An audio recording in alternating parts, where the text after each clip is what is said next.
नमस्कार दोस्तों, स्वागत है आपका आपके अपने YouTube चैनल हिंदी श्री पे। हम सभी आचार्य रामचंद्र शुक्ल द्वारा रचित हिंदी साहित्य के इतिहास का वाचन कर रहे हैं। पीछे की कक्षा को आप प्लेलिस्ट पर जाकर देख सकते हैं। और याद रखिए दोस्तों, भले ही आपको ये बोझिल लगे, लेकिन आपको अपने मन में प्रण करके कि हाँ, मुझे पूरा वाचन सुनना है, वह प्रण करके आप वो सुन लेंगे तो डेफिनेटली आपको आपको लगेगा, आपको ऐसा फील होगा कि मुझे ये समझ में नहीं आ रहा है या मुझे ऐसी चीज़ें याद नहीं हो रही हैं। लेकिन जब आप बार बार प्रयास करिएगा, बार बार आप उसे सुनिएगा, तब आपके ये जहन में जाकर कहीं आएगी। तो क्योंकि आप हिंदी साहित्य के विद्यार्थी हैं, तो इस पुस्तक को आपको अपने जहन में रखना बहुत आवश्यक है। तो चलिए साथ में मिलकर वाचन करते हैं। भक्ति काल 2 प्रकरण खत्म हो चुका था। तीसरा प्रकरण निर्गुण धारा प्रेम मार्गी शाखा। जैसा कि पहले कहा जा चुका है, इस काल के निर्गुणोपासक भक्तों की दूसरी शाखा उन सूफी कवियों की है जिन्होंने प्रेम गाथाओं के रूप में उस प्रेम तत्व का वर्णन किया है जो ईश्वर को मिलाने वाला है। ये याद रखिएगा, ये सूफी कवियों के बारे में बोल रहे कि प्रेम तत्व का वर्णन किया है जो ईश्वर को मिलाने वाला है तथा जिसका आभास लौकिक प्रेम के रूप में मिलता है, यानी कि लोक में है। इस संप्रदाय के साधु कवियों का अब वर्णन किया जाता है। कुतुबन ये चिश्ती वंश के शेख बुरहान के शिष्य थे। तो कुतुब्बन जो है शेख के शिष्य थे और जौनपुर के बादशाह हुसैन शाह के आश्रित थे। अतः इनका समय विक्रम की 16वीं शताब्दी के मध्य भाग संवत 1550 था। इन्होंने मृगावती नाम की, तो याद रखिएगा कि कुतुब्बन यानी कुत्ता से ले लेते हैं मृगा, ठीक है। तो कुत्ता लोग मृग लोग कुत्ता लोग एक जाति के होते हैं, यानी जानवर जाति के होते हैं। ऐसे ट्रिक बना लीजिए। मृगावती नाम की एक कहानी चौपाई दोहे में लिखी। 14 ये 14 चौपाई दोहे का 14 ऐसे बना लेते हैं कि 14 क्रम में लिखी। चौपाई दोहे के क्रम से सन 909 हिजरी संवत, यानी कि हिजरी 909 और संवत 1558 में लिखी है, जिसमें यानी कि 1501 में, जिसमें चंद्रनगर के राजा गणपति देव के राजकुमार और कंचनपुर की राजा रूप कुमारी की कन्या मृगावती की प्रेम कथा है। यानी कि इसके नायिका हुई मृगावती और ये नायक हुए राजकुमार। इसी कहानी के द्वारा कवि ने प्रेम मार्ग के त्याग और कष्ट का निरूपण करके साधक के भगवत प्रेम का स्वरूप दिखाया है। बीच बीच में सूफियों की शैली पर बड़े सुंदर और रहस्यमय आध्यात्मिक आभास है। कहानी का सारांश यह है, चंद्रनगर के राजा गणपति देव के पुत्र कंचनपुर के राजा रूप मुरारी की मृगावती नाम की राजकुमारी पर मोहित हुआ। यह राजकुमारी उड़ने की विद्या जानती थी। ये भी बहुत महत्वपूर्ण है। मृगावती में जो राजकुमारी है वो उड़ने की विद्या जानती है। अनेक कष्ट झेलने के उपरांत राजकुमार उसके पास तक पहुंचा, पर एक दिन मृगावती राजकुमार को धोखा देकर कहीं उड़ गई। राजकुमार उसकी खोज में योगी होकर निकल पड़ा। समुद्र से घिरी एक पहाड़ी पर पहुंचकर उसने रुक्मिणी नाम की एक सुंदरी को एक राक्षस से बचाया। किससे? रुक्मणी नाम की सुंदरी को राक्षस से बचाया। उस सुंदरी के पिता ने राजकुमार के साथ उसका विवाह कर दिया। अंत में राजकुमार उस नगर में पहुंचा जहां अपने पिता की मृत्यु पर राज सिंहासन पर बैठकर मृगावती राज्य कर रही थी। वहां वह 12 वर्ष रहा। पता लगने पर राजकुमार के पिता ने घर बुलाने के लिए दूत भेजा। राजकुमार पिता का संदेशा पाकर मृगावती के साथ चल पड़ा और उसने मार्ग में रुक्मणी को भी ले लिया। राजकुमार बहुत दिनों तक आनंद पूर्वक रहा, पर अंत में आखेट के समय हाथी से गिरकर मर गया। ये भी बहुत महत्वपूर्ण है। किस कहानी का नायक या किस कथा का, किस प्रेमाख्यान काव्य का नायक हाथी से गिरकर मर गया था? तो वो मृगावती है। उसकी दोनों रानियां प्रिय के मिलने की उत्कंठा में बड़े आनंद के साथ सती हो गई। रुक्मिणी पुनी वैसे ही मरी गई। कुलवंती सतसो सती भई, बाहर वह भीतर वह होई, घर बाहर को रहे न जोई। विधि कर चरित न जाने आनु, जो सिरजा जो जानी सो जानी नियानु। मंझन इनके संबंध में कुछ भी ज्ञात नहीं है। केवल इनकी एक रचना मधुमालती की एक खंडित प्रति मिलती है। वो भी याद रखिएगा कि खंडित प्रति मिलती है, पूर्ण रूप से नहीं है, जिससे इनकी कोमल कल्पना और स्निग्ध हृदयता का पता लगता है। मृगावती के सामने मधुमालती में 5 चौपाइयां यानी अर्धालियों के उपरांत एक दोहे का क्रम रखा गया है। 5 चौपाइयों के बाद एक दोहे का मधुमालती में, ठीक है। पर मृगावती की अपेक्षा इसकी कल्पना भी विशद है और वर्णन भी अधिक विस्तृत और हृदयग्राही है। आध्यात्मिक प्रेम भाव की व्यंजना के लिए प्रकृति के भी अधिक दृश्यों का समावेश मंझन ने किया है। किसके लिए? आध्यात्मिक प्रेम भाव की व्यंजना के लिए प्रकृति के अधिक दृश्यों का समावेश किया गया है। आपसे ये प्रश्न किया जा सकता है कि कौन सी रचना में प्राकृतिक समावेश है? तो मधुमालती में है। कहानी भी कुछ अधिक जटिल और लंबी है, जो अत्यंत संक्षेप में नीचे दी जाती है। कहानी देखिए। कनेसर नगर के राजा सूरजभान के पुत्र मनोहर नाम के एक सोए हुए राजकुमार को अप्सराएं रातों रात महारस नगर की राजकुमारी मधुमालती के चित्रसारी में रख आई। वहां जागने पर दोनों का साक्षात्कार हुआ और दोनों एक दूसरे पर मोहित हो गए। पूछने पर मनोहर ने अपना परिचय दिया और कहा, मेरा अनुराग तुम्हारे ऊपर कई जन्मों का है। इससे जिस दिन मैं इस संसार में आया उसी दिन से तुम्हारा प्रेम मेरे हृदय में उत्पन्न हुआ। बातचीत करते करते दोनों एक साथ सो गए और अप्सराएं राजकुमार को उठाकर फिर उसके घर पर रख आईं। दोनों जब अपने अपने स्थान पर जगे तब प्रेम में बहुत व्याकुल हुए। राजकुमार वियोग से विकल होकर घर से निकल पड़ा और उसने समुद्र मार्ग से यात्रा की। मार्ग में तूफान आया जिसमें इष्ट मित्र इधर उधर बह गए। राजकुमार एक पटरे पर बहता हुआ जंगल में जा लगा, जहाँ के स्थान पर एक सुंदर स्त्री पलंग पर लेटी दिखाई पड़ी। पूछने पर जान पड़ा कि वह चिताबिश्रामपुर के राजा चित्रसेन की कुमारी प्रेमा थी, जिसे एक राक्षस उठा लाया था। मनोहर कुमार ने उस राक्षस को मारकर प्रेमा का उद्धार किया। प्रेमा ने मधुमालती का पता बताकर कहा कि वह मेरी सखी है, मैं उसे तुझसे मिला दूंगी। मनोहर के लिए हुए प्रेमा अपने पिता के नगर मनोहर को लिए हुए प्रेमा अपने पिता के नगर में आई। मनोहर के उपकार को सुनकर प्रेमा का पिता उसका विवाह मनोहर के साथ करना चाहता है, पर प्रेमा यह कहकर अस्वीकार कर देती है कि मनोहर मेरा भाई है और मैंने उसे उसकी प्रेम पात्री मधुमालती से मिलाने का वचन दिया है। दूसरे दिन मधुमालती अपनी माता रूप मंजरी के साथ प्रेमा के घर आई और प्रेमा ने उसके साथ मनोहर कुमार का मिलाप करा दिया। सवेरे रूप मंजरी ने चित्रसारी में जाकर मधुमालती को मनोहर के साथ पाया। जगने पर मनोहर ने तो अपने को दूसरे स्थान में पाया और रूप मंजरी अपनी कन्या को भला बुरा कहकर मनोहर का प्रेम छोड़ने को कहने लगी। जब उसने ना माना तब माता ने शाप दिया कि तू पक्षी हो जा। जब वह पक्षी होकर उड़ गई तब माता बहुत पछताने और विलाप करने लगी, पर मधुमालती का कहीं पता न लगा। मधुमालती उड़ती उड़ती बहुत दूर निकल गई। कुंवर ताराचंद नाम के एक राजकुमार ने उस पक्षी की सुंदरता देख उसे पकड़ना चाहा।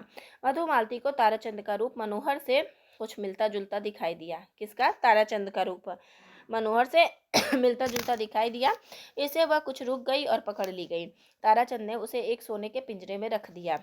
एक दिन पक्षी मधुमालती ने प्रेम की सारी कहानी ताराचंद से कह सुनाई, जिसे सुनकर उसने प्रतिज्ञा किया कि मैं तुझे तेरे प्रियतम मनोहर से अवश्य मिलाऊंगा। अंत में वह उस पिंजड़े को लेकर महारस नगर में पहुंचा। मधुमालती की माता अपनी पुत्री को पाकर बहुत प्रसन्न हुई और उसने मंत्र पढ़कर उसके ऊपर जल छिड़का। वह फिर पक्षी से मनुष्य हो गई। मधुमालती के माता पिता ने ताराचंद के साथ मधुमालती का ब्याह करने का विचार प्रकट किया, पर ताराचंद ने कहा कि मधुमालती मेरी बहन है और मैंने उसे प्रतिज्ञा किया है कि मैं जैसे होगा वैसे मनोहर से मिलाऊंगा। मधुमालती की माता सारा हाल लिखकर प्रेमा के पास भेजती है।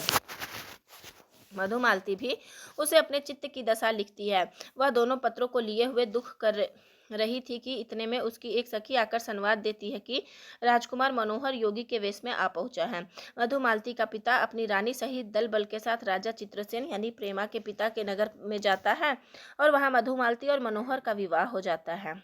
मनोहर, मधुमालती और ताराचंद तीनों बहुत दिनों तक प्रेमा के यहाँ अतिथि रहते हैं। एक दिन आखेट से लौटने पर ताराचंद प्रेमा और मधुमालती को एक साथ झूला झूलते देख प्रेमा पर मोहित होकर मूर्छित हो जाता है।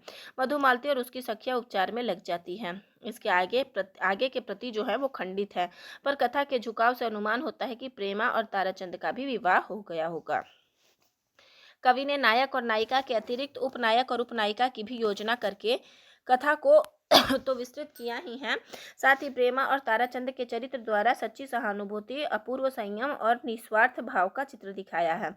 जन्म जन्मांतर योन्यंतर के बीच प्रेम की अखंडता दिखाकर मंझन ने प्रेम तत्व की व्यापकता, नित्यता का आभास दिखाया है। सूफियों के अनुसार यह सारा जगत एक ऐसे रहस्यमय प्रेम सूत्र में बंधा है जिसका अवलंबन करके माफी चाहती हूँ जीव उस प्रेम मूर्ति तक पहुंचने का मार्ग पा सकता है। सूफी सब रूपों में उसकी छिपी ज्योति देखकर मुग्ध होते हैं, जैसा कि मंझन कहते हैं। आगे देखिए कि मंझन क्या कहते हैं। मंझन कहते हैं, देखत ही पहचानऊ तो ही एहि रूप जही चंद्रयो मोही, एहि रूप बुत अहे छपाना, एहि रूप रब सृष्टि समाना, एहि रूप शक्ति और सियु, एहि रूप त्रिभुवन कर जियु, एहि रूप प्रगटे बहु बेशा, एहि रूप जग रंक नरेशा। ईश्वर का विरह सूफियों के यहाँ भक्त की प्रधान संपत्ति है, जिसके बिना साधना के मार्ग में कोई प्रवृत्त नहीं हो सकता, किसी की आंख नहीं खुलती सकती। बिरह अवधि अवगाह अपारा, कोटि माही एक परय तपारा, बिरह की जगत अभिरथा जाही, बिरह रूप यह सृष्टि सबाही, नैन बिरह अंजन जिन सारा, बिरह रूप दर्पण संसारा, कोटि मही बिरला जग कोई, जाही शरीर बिरह दुख होई, रतन की सागर सागर ही, जग मोती जग गज कोई, चंदन के बन बन उपजे, बिरह के तन तन होई। यहाँ देखिए, यहाँ पे मधुमालती के जो पंक्ति है वो खत्म होती है। जिसके हृदय में वह विरह होता है, उसके लिए यह संसार स्वच्छ दर्पण हो जाता है। इसमें परमात्मा के आभास अनेक रूपों में पड़ते हैं। तब वह देखता है कि सृष्टि के सारे रूप, सारे व्यापार उसी के अविरह प्रकट कर रहे हैं। यह भाव प्रेम मार्गी संप्रदाय के सब कवियों में पाए जाते हैं। मंझन की रचना का यद्यपि ठीक संवत नहीं ज्ञात हो सका है, पर यह निसंदेह है कि रचना विक्रम संवत 1550 से 1595 यानी पंद्रवावत के रचना काल के बीच में, और बहुत कुछ संभव है कि मृगावती के कुछ पीछे हुई है। इस शैली के सबसे प्रसिद्ध और लोकप्रिय ग्रंथ पद्मावत में जायसी ने अपने पूर्व के बने हुए इस प्रकार के काव्यों का संक्षेप में उल्लेख किया है। और यह भी बहुत महत्वपूर्ण है कि पद्मावत में जायसी ने किन किन काव्यों का उल्लेख किया है। यहाँ पे देखिए, आगे हमें मिलेगा, विक्रम धसा प्रेम के बारा, सपनावती कह गयऊ पतारा, मधुपाच मुग्धावती लागी, गगनपुर होइगा बैरागी, राजकुंवर कंचनपुर गयऊ, मृगावती कहे जोगी भयऊ, साधो कुंवर खड़ावत जोगु, मधुमालती कर कीन वियोगु, प्रेमावती का सुरबर साधा, उषा लागी अनिरुद्ध बरबाधा। यानी कौन कौन से निकलती है? मुग्धावती निकल रही है यहाँ पे, मृगावती, मधुमालती, प्रेमावती, ये 4 रचनाएं हैं जिन्होंने, बहुत महत्वपूर्ण है ये आपके लिए कि कौन सी 4 रचनाएं हैं जिनका जिक्र जायसी ने अपने रचना में किया है। तो है मुग्धावती, मृगावती, मधुमालती, तीनों म से हो गए और एक प्रेम। तो मृग जो है मुग्धावती, मृग जो है मधु पर मुग्ध रूप से प्रेम करती है। मृग जो है मृग को देखकर मधु जो है मुग्ध रूप से प्रेम करती है। ठीक है, इन पद्यों में जायसी के पहले के 4 काव्यों का उल्लेख है, मुग्धावती, मृगावती, मधुमालती, प्रेमावती। इनमें से मृगावती और मधुमालती का पता चल गया है, शेष 2 अभी नहीं मिले हैं। जिस क्रम से ये नाम आए हैं वह यदि रचना काल के क्रम के अनुसार माना जाए तो मधुमालती की रचना कुतुबन की मृगावती के पीछे ठहरती है। जायसी का जो उद्धरण दिया गया है उस मधुमालती के साथ मनोहर का नाम नहीं है, खंडावत नाम है। पद्मावत की हस्तलिखित प्रतियां प्रायः फारसी अक्षरों में ही मिलती है, महत्वपूर्ण है। पद्मावत की हस्तलिखित प्रतियां जो है प्रायः फारसी अक्षरों में ही मिलती है। मैंने 4 ऐसी प्रतियां देखी हैं जिन सब में नायक का ऐसा नाम लिखा है जिसमें खंडावत, कुंदावत, कंडावत, गंधावत इत्यादि ही पढ़ सकते हैं। केवल एक हस्तलिखित प्रति हिंदू विश्वविद्यालय के पुस्तकालय में ऐसी है जिसमें साफ मनोहर पाठ है। उस्मान की चित्रावली में मधुमालती का जो उल्लेख है उसमें भी कुंवर का नाम मनोहर ही है। उस्मान की चित्रावली में मधुमालती होई रूप दिखावा, प्रेम मनोहर होई तह आवा, यही नाम मधुमालती की उपलब्ध प्रतियों में भी पाया जाता है। पद्मावत के पहले मधुमालती की बहुत अधिक प्रसिद्धि थी। जैन कवि बनारसी दास, बहुत महत्वपूर्ण आ रहा है, जैन कवि बनारसी दास ने अपनी आत्मचरित संवत 1660 के आसपास की अपनी इश्कबाजी वाली दिनचर्या का उल्लेख करते हुए लिखा है कि उस समय में हाट बाजार में जाना छोड़ घर में पड़े पड़े मृगावती और मधुमालती नाम की पोथियां पढ़ा करता था। देखिए, बनारसी दास अर्ध कथानक में उन्होंने क्योंकि वो उनकी आत्मकथा है तो उसमें उन्होंने अपने बारे में लिखा है, उसी में उन्होंने लिखा है कि तब घर में बैठे रहे नाहिन हाट बाजार, मधुमालती मृगावती पोथी दोय उचार। इसके उपरांत दक्षिण के शायर नसरती ने भी, याद रखिएगा, दक्षिण के नसरती में यानी दक्षिण के नस नस में यानी संवत 1700 में मधुमालती के आधार पर दक्षिणी उर्दू में गुलशने इश्क, तो नस नस में मधुमालती को देखकर गुलशने इश्क हो जाता है नाम से एक प्रेम कहानी लिखती है। कवित्त सवैया बनाने वाले मंचन पीछे हुए, जिन्हें इनसे सर्वथा पृथक समझना चाहिए। मलिक मोहम्मद जायसी ये प्रसिद्ध सूफी फकीर शेख मोहिद्दी यानी मोहिद्दीन के शिष्य थे और जायस में रहते थे। इनकी एक छोटी सी पुस्तक आखिरी कलाम के नाम से फारसी अक्षरों में छपी मिलती है। यह सन 936 हिजरी यानी सन 1528 ईस्वी के लगभग बाबर के समय में लिखी गई थी। याद रखिएगा, बाबर के समय में लिखी गई थी। इसमें बाबर बादशाह की प्रशंसा है। इस पुस्तक में मलिक मोहम्मद जायसी ने अपने जन्म के संबंध में लिखा है। भा अवतार मोर 9 सदी 30 बरस ऊपर कभी बदी। इन पंक्तियों का ठीक तात्पर्य नहीं खुलता। जन्म काल 900 हिजरी माने तो दूसरी पंक्ति का अर्थ निकलेगा कि जन्म से 30 वर्ष पीछे जायसी कविता करने लगे और इस पुस्तक के कुछ पद्य उन्होंने बनाए। आगे है, जायसी का सबसे प्रसिद्ध ग्रंथ है पद्मावत, जिसका निर्माण काल कवि ने इस प्रकार दिया है। सन 9 से 27 आहा कथा आरंभी बैन कवि कहा। इसका अर्थ होता है कि पद्मावत की कथा के प्रारंभिक वचन आरंभी बैन कवि ने 927 हिजरी सन 1520 ईस्वी के लगभग में कहे हैं कि हाँ 1520 ईस्वी के। पर ग्रंथारंभ में कवि ने मसनवी की रूढ़ी के अनुसार साहे वक्त शेरशाह की प्रशंसा की है। याद रखिएगा कि पद्मावत में उन्होंने शेरशाह की प्रशंसा की है और बाबर की किस में बताया गया है? बाबर की बताया गया है आखिरी कलाम में। महत्वपूर्ण है, बाबर का आखिरी कलाम में और पद्मावत में शेरशाह का।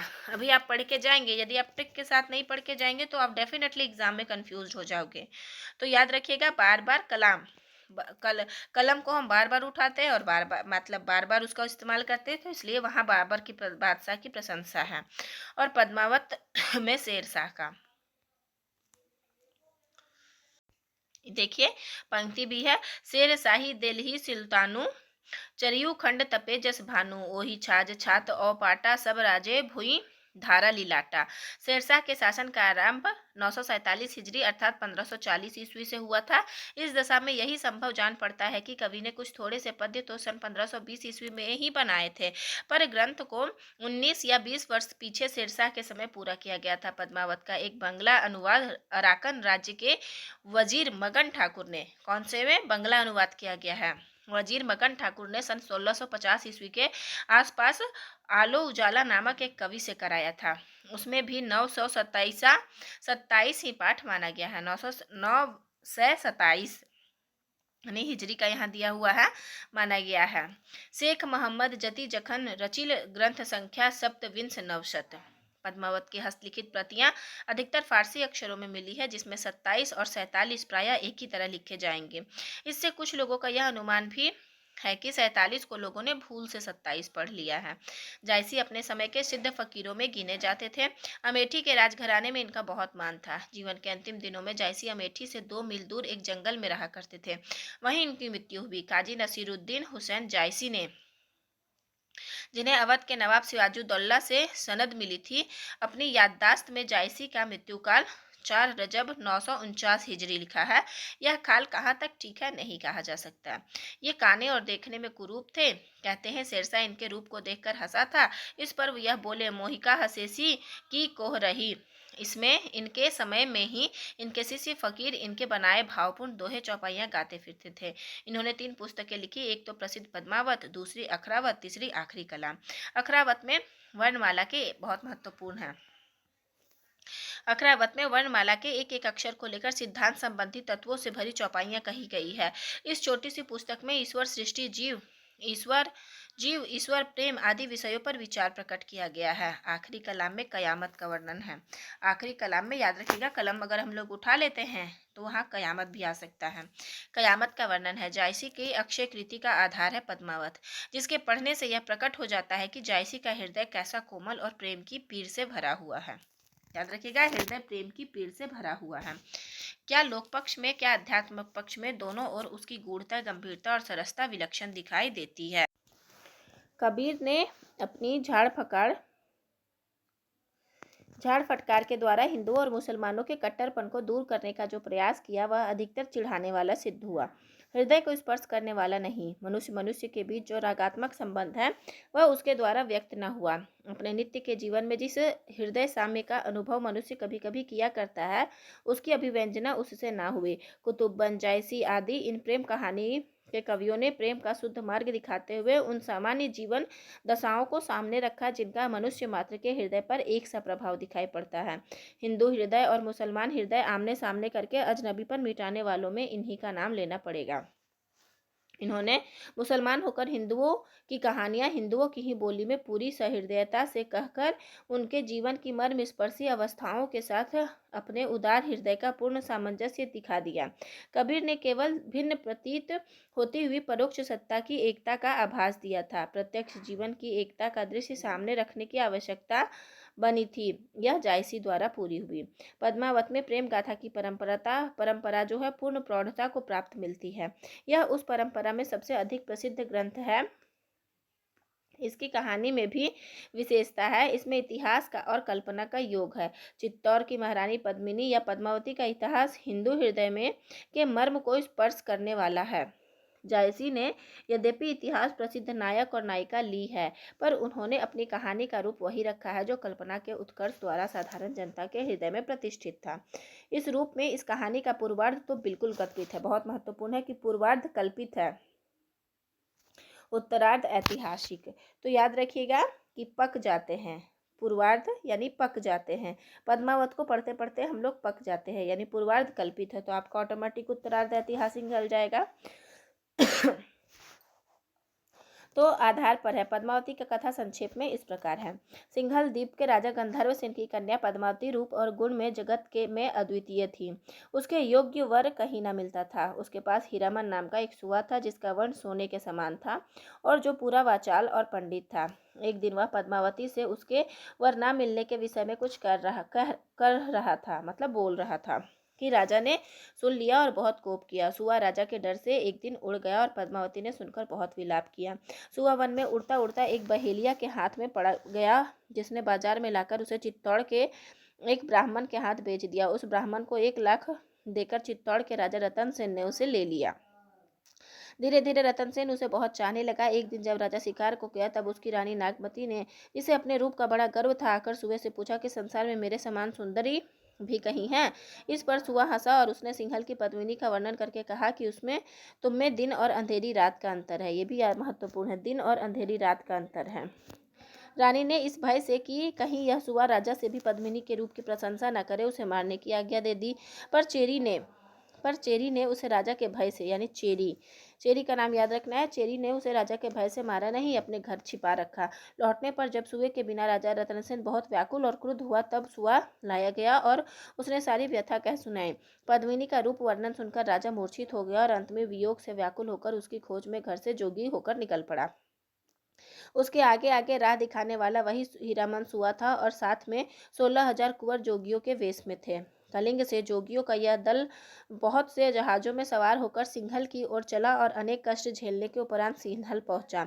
वहां पहुंचने पर राजा तो शिव के एक मंदिर में जोगियों के साथ बैठकर पद्मावती का ध्यान और जप करने लगा। हीरामन सुए ने जाकर पद्मावती से यह सब हाल कहा। राजा के प्रेम की सत्यता के प्रभाव से पद्मावती प्रेम में विकल हुई और श्री पंचमी के दिन, महत्वपूर्ण है, श्री पंचमी के दिन पद्मावती शिव पूजन के लिए उस मंदिर में गई, पर राजा उसके रूप को देखते ही मूर्छित हो गया। उसका दर्शन अच्छी तरह ना कर सका। जागने पर राजा बहुत अधीर हुआ। इस पर पद्मावती ने कहला भेजा कि समय पर तो तुम चूक गए, अब तो इस दुर्गम सिंघलगढ़ पर चढ़ो तभी मुझे देख सकते हो। शिव से सिद्धि प्राप्त कर राजा रात को जोगियों सहित गढ़ में घुसने लगा, पर सवेरा हो गया और पकड़ा गया। राजा गंधर्व सेन की आज्ञा से रतन सेन को सूली देने ले जा रहे थे। इतने में 16,000 जोगियों ने गढ़ को घेर लिया। महादेव, हनुमान आदि सारे देवता जोगियों की सहायता के लिए आ गए। गंधर्व सेन की सारी सेना हार गई। अंत में जोगियों के बीच शिव को पहचान कर गंधर्वसेन उनके पैरों पर गिर पड़ा और बोला कि पद्मावती आपकी है, जिसे चाहे दीजिए। इस प्रकार रतनसेन के साथ पद्मावती का विवाह हो गया और दोनों चित्तौड़गढ़ आ गए। रत्नसेन की सभा में राघव चेतन नाम का एक पंडित था, जिसे यक्षिणी सिद्ध थी। महत्वपूर्ण है, जिसे क्या सिद्ध थी? यक्षिणी सिद्ध थी।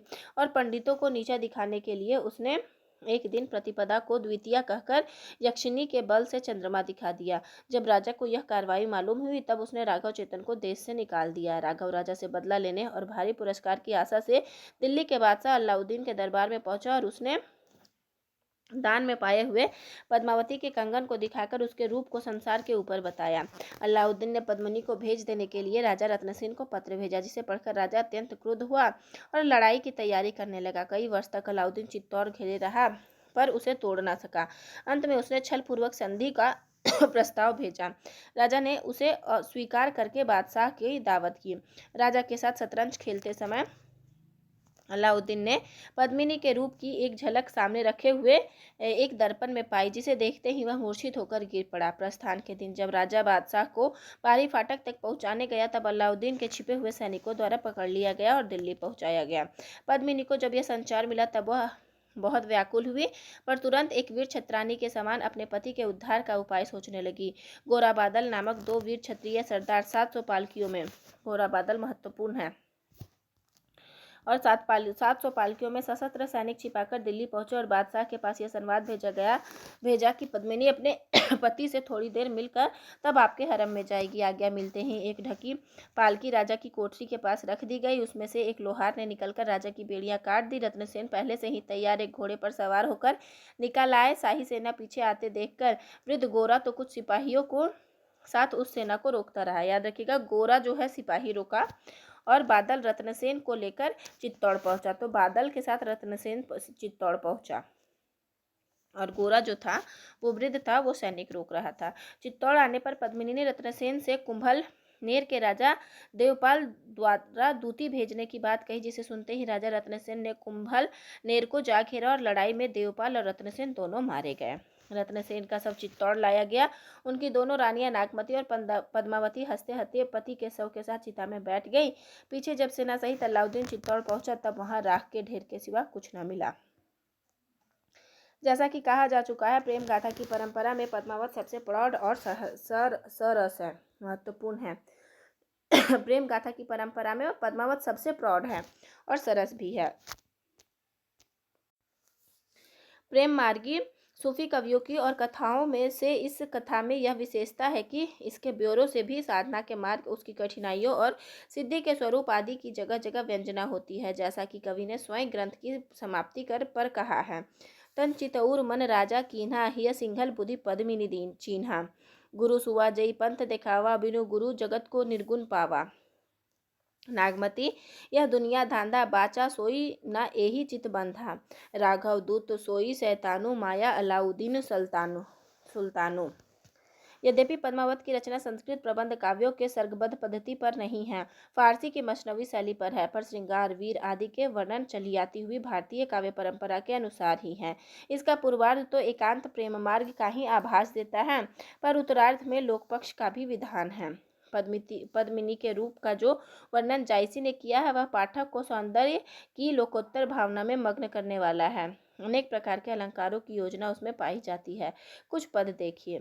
सरवर तीर पद्मिनी आई, खोपा छोरी केस मुकलाई, शशि मुख अंग मलय गिरी बासा, नागिन झापी लिन्ह चहुपासा, ओ नई घटा परी जग छाहा, शशि के शरण लिन्ह जनु राहा, भूली चकोर दीठी मुख लावा, मेघ घटामह चंद दिखावा। पद्मिनी के रूप वर्णन में जायसी ने कहीं कहीं उस अनंत सौंदर्य की ओर, जिसके विरह में यह सारी सृष्टि व्याकुल सी है, बड़े सुंदर संकेत किए हैं। बरुनी का बरनो इमी बनी, साधो बान जुनु दुई अनी, उन बानन असु को जो न मारा, बेधी रहा सागरो संसारा, गगन नखत जो जाहि न गने, बैसब बान ओही के हने, धारती बान बेधी सब राखी, साखी ढाढ़ देही अब साखी सब साखी, रोव रोव मानुष तन ठाढ़े, सुनता सूत बोधा अस गाढ़े, बरुनी बान अस ओपह, बेधो रनबन ढांक, सौजही तन सब रोवा, पंखही तन सब पांख। इसी प्रकार जोगी रतनसेन के कठिन मार्ग के वर्णन में साधक के मार्ग के विघ्नों, काम क्रोध आदि विकारों की व्यंजना की है। ओही मिलान जो पहुँचे कोई, तब हम कहब पुरुष भल सोई, है आगे पर्वत के बाटा, विषम पहाड़ अगम सुढ़ी घाटा, बीच बीच नदी औख माफ़ी चाहती हूँ, बीच बीच नदी खोह औनारा, ठावहीं ठाव बैठ बटपारा। उस्मान, उस्मान वो ख़त्म हो गया पद्मावत की पंक्तियाँ। अब है उस्मान, ये जहांगीर के समय में वर्तमान थे। ट्रिक बना लीजिए, जहाँ जहाँ जहाँ जहाँ गिरा वहाँ उसका नाम बहुत हुआ, मान बहुत हुआ। उस्मान वर्तमान थे और गाजीपुर के रहने वाले थे। इनके पिता का नाम शेख हुसैन था और ये 5 भाई थे और 4 भाइयों के नाम थे शेख अजीज, शेख मानुल्लाह, शेख फैजुल्लाह, शेख हसन। इन्होंने अपना उपनाम मान रखा था, महत्वपूर्ण है, इन्होंने अपना नाम उपनाम मान रखा था। ये शाह निजामुद्दीन चिश्ती के शिष्य परंपरा में हाजी बाबा के शिष्य थे। उस्मान ने सन 10,022 में यानी 1022 में हिजरी में अर्थात 1613 ईस्वी में चित्रावली नाम की एक पुस्तक लिखी है। पुस्तक के आरंभ में कवि ने स्तुति के उपरांत पैगंबर के और 4 खलीफों की, बादशाह जहांगीर की और शाह निजामुद्दीन और हाजी बाबा की प्रशंसा लिखी है। उसके आगे गाजीपुर नगर का वर्णन करके कवि ने अपना परिचय देते हुए लिखा है। आदि हुता विधि माथे लिखा, अक्षर चारि पढ़े हम सीखा। देखत जगत चला सब जाई, एक वचन पे अमर रहाई। वचन समान सुधा जग माही, जेहि पाए कवि अमर रहाही। मोहु चाहू उठा पुनिहिये, एहु होऊ अमर यह अमृत पिए। कवि ने योगी ढूंढन खंड में काबुल, बदखां, खुरासन, रूस, शाम, मिस्र, इस्तंबुल, गुजरात, सिंघल द्वीप आदि अनेक देशों का उल्लेख किया है। सबसे विलक्षण बात है जोगियों का अंग्रेजों के द्वीप में पहुंचना। बलंग द्वीप देखा अंग्रेजा, तहाँ जाई जेहि कठिन करेजा। ऊंच नीच धान संपत्ति हेरा, मद बराह भोजन जिन्ह केरा। कवि ने इस रचना में जायसी का पूरा अनुकरण किया है, ये महत्वपूर्ण है। उस्मान कवि ने जायसी का पूरा अनुकरण किया है। जो जो विषय जायसी ने अपने पुस्तक में रखे हैं उन विषयों पर उस्मान ने भी कुछ कहा है। कहीं कहीं तो शब्द और वाक्य विन्यास भी वही हैं, पर विशेषता यह है कि कहानी बिल्कुल कवि की कल्पित है, जैसा कि कवि ने स्वयं कहा है। कथा एक मैं हिये उपाय, कहत मीठ और सुनत सुहाई। कथा का सारांश देखिए, चित्रावली की कथा का सारांश है।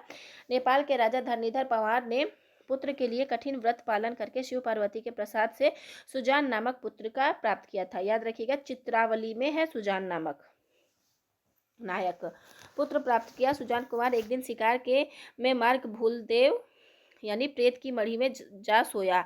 देव ने आकर उसकी रक्षा स्वीकार की। एक दिन वह देव अपने एक साथी के साथ रूपनगर की राजकुमारी चित्रावली की वर्षगांठ का उत्सव देखने के लिए गया और अपने साथ सुजान कुमार को भी लेता गया और कोई उपयुक्त स्थान ना देख देवों ने राजकुमार को राजकुमारी की चित्रशाली में ले जाकर रखा और आप उत्सव देखने लगे। कुमार राजकुमारी का चित्र टंगा देख उस पर आसक्त हो गया और अपना भी एक चित्र बनाकर उसी की बगल में टांग कर सो रहा। देव लोग उठे, उसे उठाकर फिर उसी मढ़ी में रखाएं।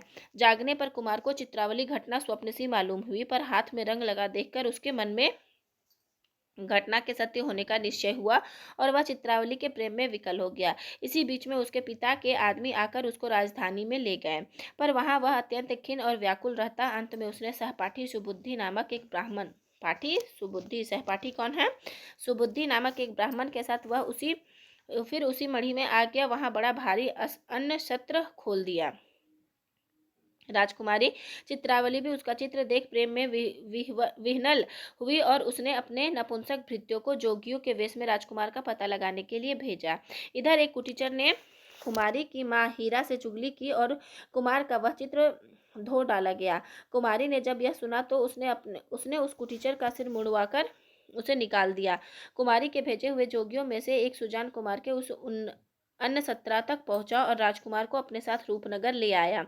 वहां एक शिव मंदिर में उसका राजकुमारी के साथ साक्षात्कार हुआ, पर ठीक इसी अवसर पर कुटीचर ने राजकुमार को अंधा कर दिया और एक गुफा में डाल दिया, जहां उसे एक अजगर निगल गया, पर उसके विरह की ज्वाला से घबराकर उसने उसे चट उगल दिया। देखिए कितना कल्पना है, अतिशयोक्ति से भरा हुआ।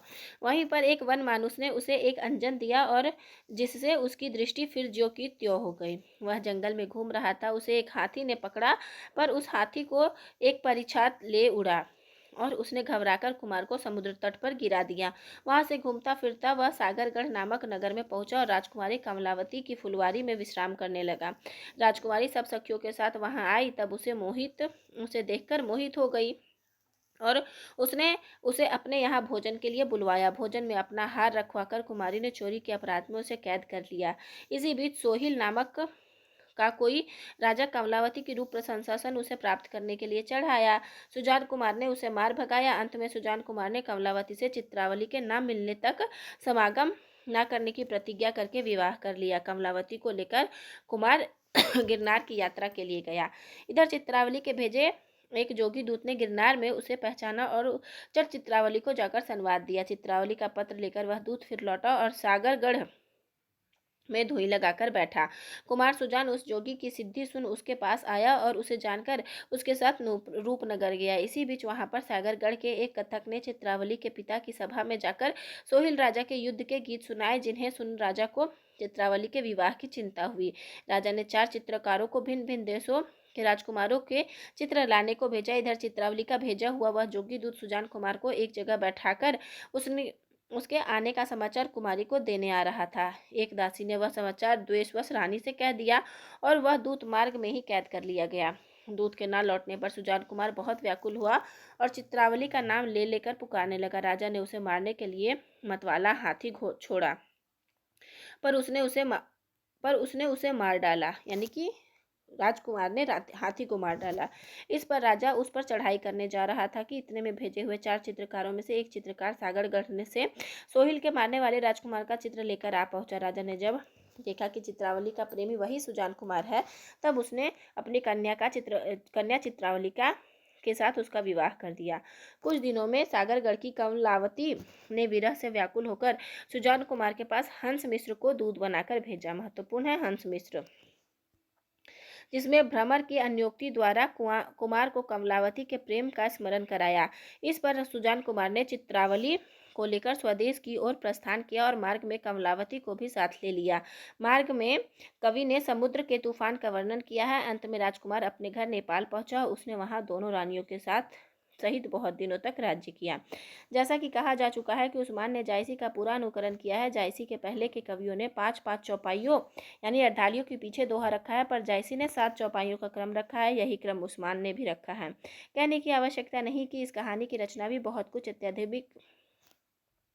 आध्यात्मिक दृष्टि से हुई है। कवि ने सुजान कुमार को एक साधक के रूप में चित्रित नहीं किया है, बल्कि पौराणिक शैली का अवलंबन करके उसने उसे परम योगी शिव के अंश से उत्पन्न तक कहा है। महादेव जी राधा धरणीधर पर प्रसन्न होकर वर देते हैं कि देखू देत हो आपन अंसा, अब तोरे होई हो निज बंसा।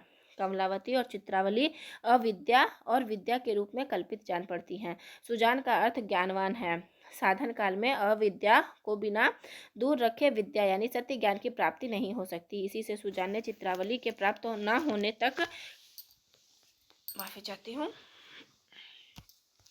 कमलावती के साथ समागम न करने की प्रतिज्ञा की थी। जायसी की पद्धति पर नगर सरोवर यात्रा दान महिमा आदि का वर्णन चित्रावली में भी है। सरोवर क्रीड़ा के वर्णन में एक दूसरे ढंग के कवि ने ईश्वर की प्राप्ति की साधना की ओर संकेत किया है। चित्रावली सरोवर के गहरे जल में यह कहकर छिप जाती है कि मुझे जो ढूंढ ले उसकी जीत समझी जाएगी। सखियां ढूंढती हैं और नहीं पाती हैं। सरवर ढूंढी सबे पची हरी, चित्रनी खोज न पावा कहीं। निकसी तीर भई बैरागी, धारे ध्यान सुन बिनवै लागी। गुपुत तो ही पावही का जानी, प्रगट मह जो रहे छपानी।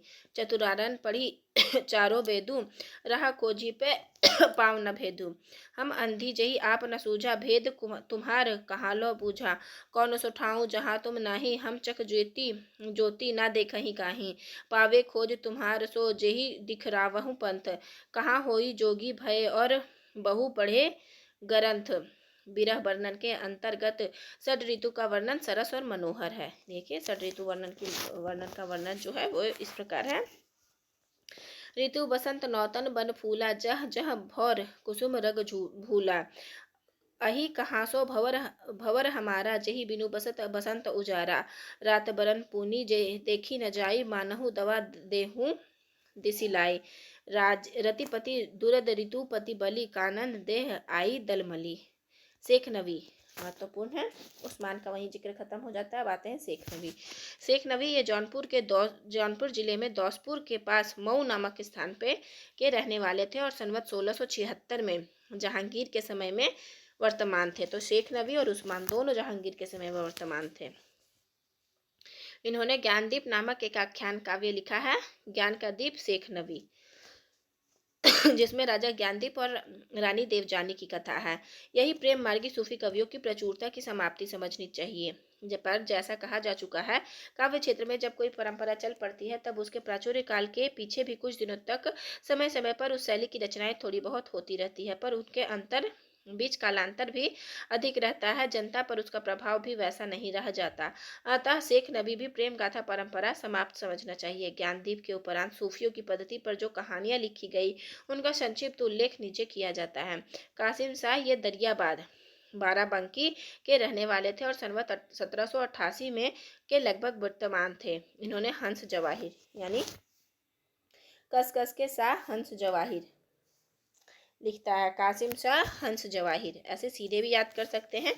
इन सब रचनाओं को तो आपको फिंगर टिप पे रखना चाहिए, एकदम ऐसे ट्रिक वगैरह की जरूरत नहीं है आपको।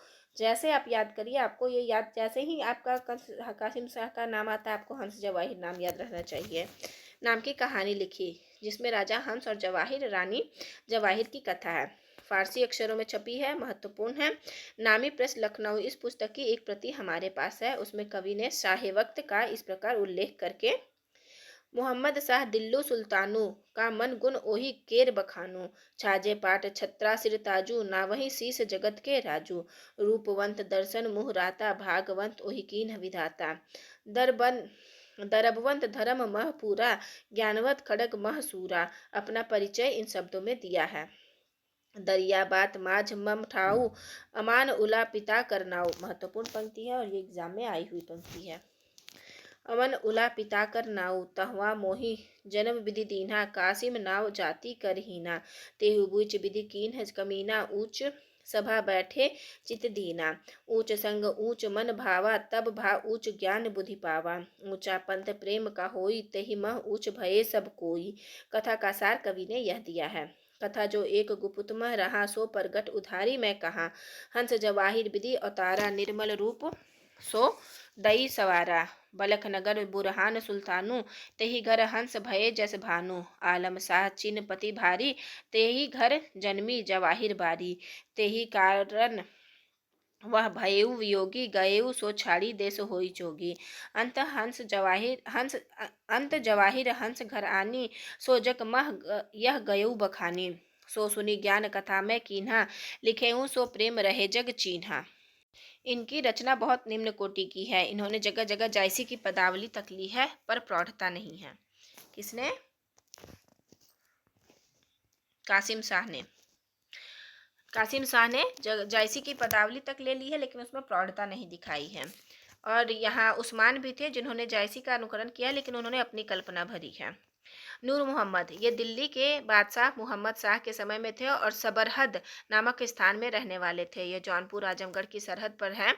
पीछे सबरहद से ये पुराने ससुराल भादो यानी जिला आजमगढ़ चले गए। इनके ससुर शमसुद्दीन, किनके? नूर मोहम्मद के ससुर शमसुद्दीन का और कोई वारिस ना था, इससे वह ससुराल में ही रहने लगे। नूर मोहम्मद के भाई मोहम्मद शाह सबरहद ही में रहे। नूर मोहम्मद के दो पुत्र हुए, गुलाम हुसैन और नसीरुद्दीन। गुलाम हुसैन और नसीरुद्दीन।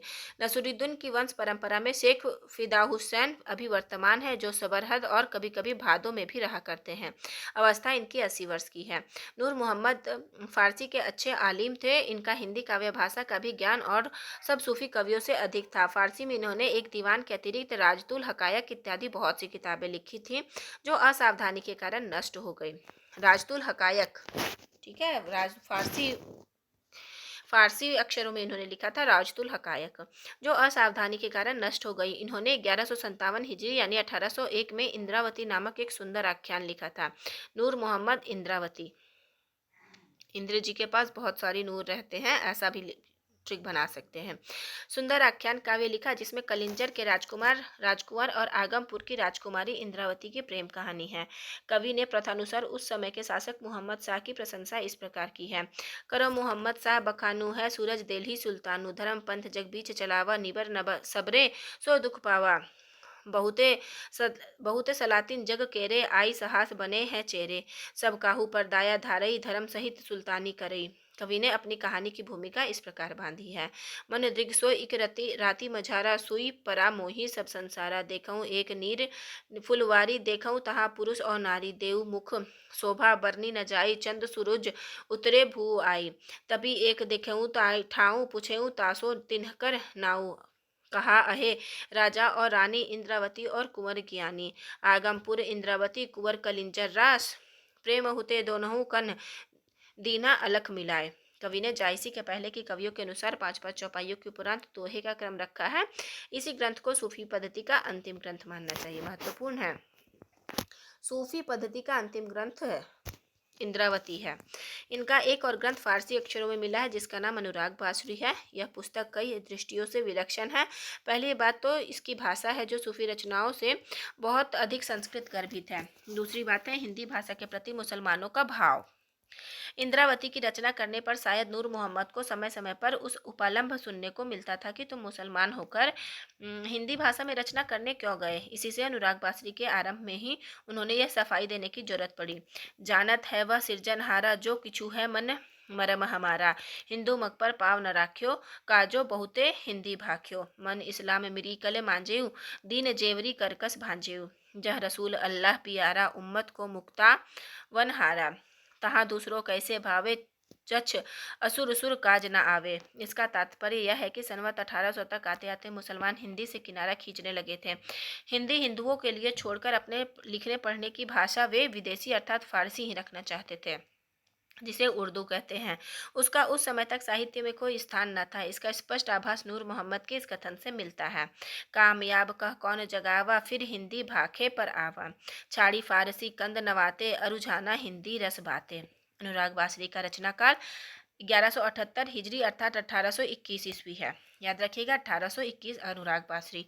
कवि ने इसकी रचना अधिक पांडित्यपूर्ण रखने का प्रयत्न किया है और विषय भी इसका तत्वज्ञान संबंधी है। अनुराग बांसुरी की रचना जो है विषय जो है वो तत्व ज्ञान संबंधी है। शरीर जीवात्मा और मनोवृत्तियों को लेकर पूरा अध्यवसित रूपक एलेगरी खड़ा करके कहानी बांधी है और सब सूफी कवियों की कहानियों के बीच में दूसरा पक्ष व्यंजित होता है, पर यह सारी कहानी और सारे पात्र ही रूपक है। एक विशेषता और है, चौपाइयों के बीच बीच में इन्होंने दोहे न लिखकर बरवे रखे हैं। अनुराग बांसुरी में बरवे रखे गया है, चौपाई न रखकर दोहे न रखकर बरवे रखा गया है। प्रयोग भी ऐसे संस्कृत शब्दों के हैं जो और सूफी कवियों में नहीं आए हैं। काव्य भाषा के अधिक निकट होने के कारण भाषा में कहीं कहीं ब्रज भाषा के शब्द और प्रयोग भी पाए जाते हैं। रचना का थोड़ा सा नमूना नीचे दिया जाता है।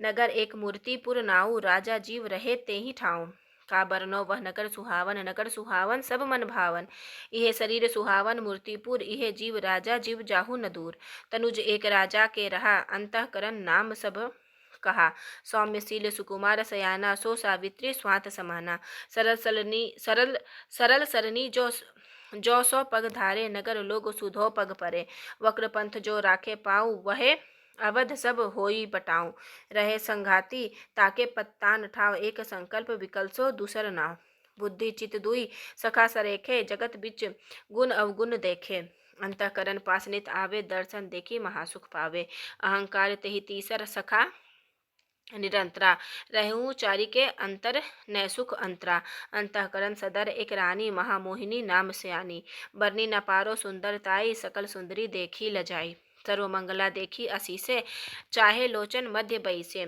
कुंतल झारत फांदा डारे लख चितवन सो चपला मारे अपने मुंज रूप वह दारा रूप गर्विता जगत मझारा प्रीतम प्रेम पाई वह नारी प्रेम गर्विता भई प्यारी सदा न रूप रहत है अंत नसाई प्रेम रूप के नासही ते घटी जाए। जैसा कि कहा जा चुका है कि नूर मोहम्मद को हिंदी भाषा में कविता करने के कारण जगह जगह इसका सबूत देना पड़ा है कि वे इस्लाम के पक्के अनुयायी थे, अतः वे अपने इस ग्रंथ की प्रशंसा इस ढंग से करते हैं। यह बांसुरी सुने न कोई हृदय स्रोत खुला जही होई निसरत नाद बारुनी साथा सुनी सुधी चेत रहे के ही हाथा सुनते जो यह शब्द मनोहर होत अचेत कृष्ण मुरलीधर यह मुहम्मदी जन की बोली जामे कंद नबाते घोली बहुत देवता को चित हरे बहु मूर्ति आंधी होई परे बहुत देवहारा ढाही गिरावे शंखनाद की रीति मिटावे जह इस्लामी मुख जो निसरी बात जहाँ सकल सुख मंगल कष्ट न साथ। सूफी आख्यान कवियों की अखंडित परंपरा की यही समाप्ति मानी जा सकती है। इस परंपरा में मुसलमान कवि ही हुए हैं, केवल एक हिंदू मिला है। सूफी मत के अनुयायी सूरदास नामक एक पंजाबी हिंदू ने शाहजहां के समय में नल दमयंती कथा नाम की एक कहानी लिखी थी। किसने? सूरदास नामक एक पंजाबी हिंदू ने शाहजहां के समय में नल दमयंती कथा नाम की एक कहानी लिखी थी, पर इसकी रचना अत्यंत निकृष्ट है। साहित्य की कोई अखंड परंपरा समाप्त होने पर भी कुछ दिन उस परंपरा की कुछ रचनाएं इधर उधर होती रहती हैं। इस ढंग की पिछली रचनाओं में चतुर्मुकुट की कथा यूसुफ लेखा उल्लेखनीय है। तो चार मुकुट यूसुफ का है, चार मुकुट यूसुफ का है, उल्लेख योग्य है। और यहीं पे हमारा प्रकरण 3 समाप्त होता है। थोड़ी सी क्लास लंबी हो गई, लेकिन 2 कक्षा करने लायक नहीं थी, इसलिए एक कक्षा में ही इसे खत्म करना पड़ा। और अतः आप धैर्य से बने रहने के लिए आपका बहुत बहुत धन्यवाद। आशा करूँगी कि ये वीडियो आपको अवश्य ही लाभान्वित करेगी।